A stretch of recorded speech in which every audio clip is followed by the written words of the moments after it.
Dans cette fiche, nous allons voir comment réaliser une clôture électrique déportée sur un ruisseau. Elle protège les deux berges face au piétinement du bétail, tout en facilitant l'entretien mécanisé de la végétation.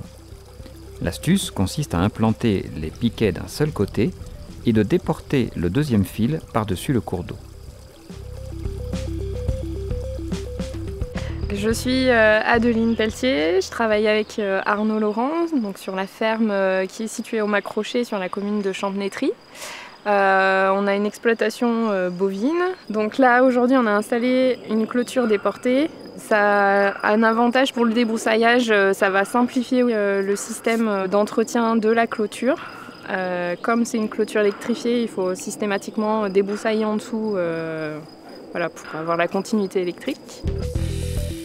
Pour sa fabrication, cette clôture ne fait appel qu'à des matériaux courants du commerce. Elle convient à des cours d'eau ne dépassant pas 1 mètre de large. Vous aurez besoin de piquets en châtaignier, de piquets en fibre de verre de 12 mm de diamètre et d'une longueur adaptée à la largeur du cours d'eau. Dans le commerce, on en trouve de 1,25 m à 1,60 m. D'isolateur queue de cochon, diamètre 12 mm. De fils de clôture tressés ou aluminium. D'entretoises confectionnées de chutes de tubes type PER d'un diamètre intérieur de 12 ou 14 mm.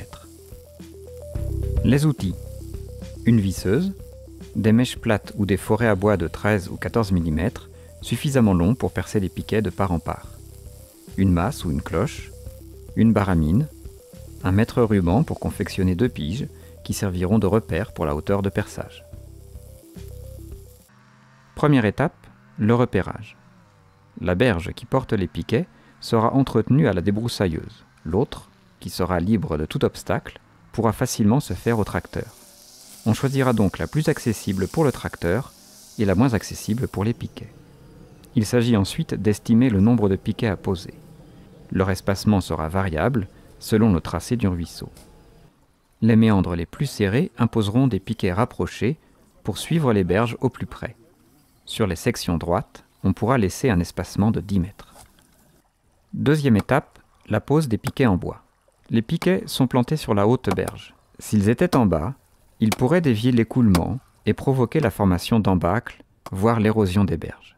On les enfonce profondément avec une masse ou une cloche. Si besoin, les recouper à la hauteur voulue avec une tronçonneuse. Troisième étape, la mise en place du déport. C'est là qu'interviennent les piges. Elles servent à repérer la hauteur idéale du fil électrifié sur chaque berge et sur chaque piquet en bois. On perce de part en part selon la direction que devra prendre le piquet en fibre de verre et l'éventuel dévers entre les berges. On introduit alors les piquets en fibre de verre dans l'orifice jusqu'à la butée constituée du marchepied qui sert habituellement à les enfoncer dans le sol. Certains modèles produisent des échardes, prévoir donc une paire de gants si besoin. Dans les méandres les plus serrés du ruisseau, un seul piquet en bois pourra soutenir plusieurs piquets en fibre de verre. Quatrième étape, la pose du fil.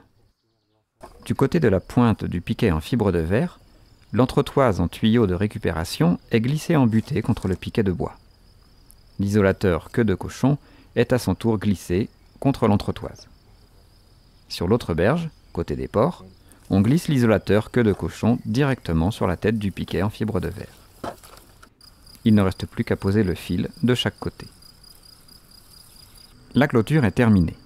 Ici, sur l'exploitation d'Adeline, elle vient en complément d'un abreuvoir gravitaire qui est décrit dans la fiche travaux numéro 4. Elle peut aussi compléter un ponceau en polyéthylène, un passage à gué ou une pompe de pâture, comme nous les avons décrits dans les 3 premières fiches.